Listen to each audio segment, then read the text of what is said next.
Hi everyone, welcome back to the channel. In this tutorial, I will show you how to get the coffee umbrella in Heartopia. The coffee umbrella is a really useful item because it lets you communicate with other players without adding them as friends. Normally, the chat features only appears for friends, so if you want to talk to random players you meet in the game, this item is super useful.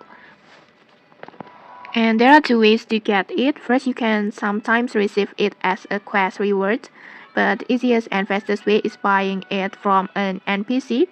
Just go find NPC Annie, this one, talk to her, and then just go to her store, and then just tap on friendship store like this, and then in here you can buy the coffee umbrella with the price 1 star per item. And then just tap on it and then next just adjust the amount that you want, and then after that just tap on purchase. And okay, that's it. Now you can chat with non-friends anytime that you meet when you meet new players. If you found this helpful, don't forget to like, comment and subscribe for more tutorials. Thanks for watching and see you.